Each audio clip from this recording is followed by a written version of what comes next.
So after removal of the spark plugs and coils, here is what we can see straight away. So cylinder number 1 for the order, and look at the fourth spark plug, black. So it is excessive fuel in the cylinder, which we are going to expect very soon, or sorry, we are going to check very soon with the bore scope. But yeah, I'm guessing that the injector on the number 4, even the replacement one, is still bad, so that will need a replacement. Otherwise the car won't be working as it should at all.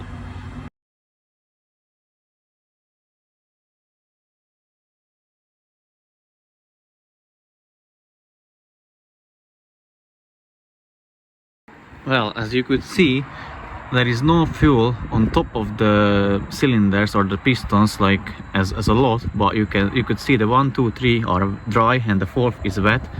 So that's why I'm suspecting the injector number 4 is leaking. So now we are going to do the compression test. Basically what I've done, I disconnected the injectors. You see here this tab, so I just pushed it a bit back with the pry tool like that way, and then pull the injector connector so it won't fire or won't vaporize the fuel. Spark plugs removed, coils removed, and now I'm going to use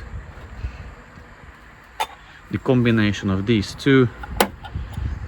This is just an adapter and the compression tester, the gauge. So I'm going to check each cylinder, what's the compression of it, and going to compare the results.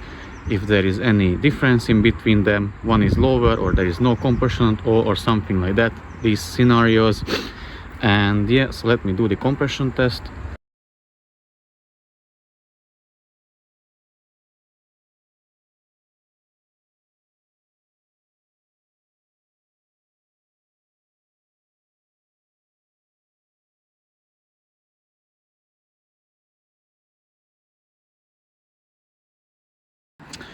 Well, the compression test was done, and as you could see the results, like they are quite close to each other. I would say the difference is maybe 10%, and all of them are like relatively close to each other. They had compression, so I think from that side the engine is okay. And even though during the compression test, when I was cranking the engine over, I could smell the fuel, the petrol. I suspect that injector is still leaking, even though if now like it's not getting any power or electricity, it's still fueling petrol down the combustion chamber. So that's why we have a problem there, and that's why we have the misfire and the hesitation and stuttering. But let me do further investigation on this one. This is the setup, how you test the injectors, although I'm not recommending it, only if it's necessary. So remove the injectors, turn them this way, place some rugs underneath, and then crank the car over, and you should see which one is leaking or not. So I'll ask my brother-in-law to turn the car over to crank it, and I will show you like if any of them is leaking or not.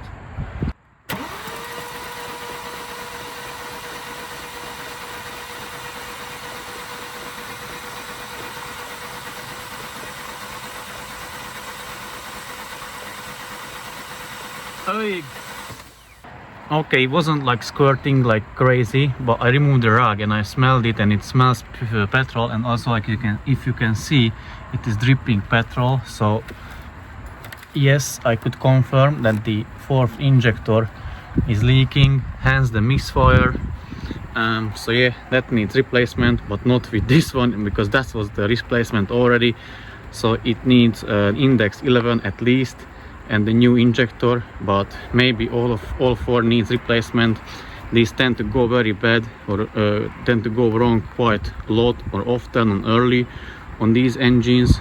So yeah, it started to rain, but I still need to get the Mazda done. So that was it for today for this one. I'm not going to do or investigate it further. I need to tell the owner that he needs injectors, new, like usable ones, and we're going from there once he got them.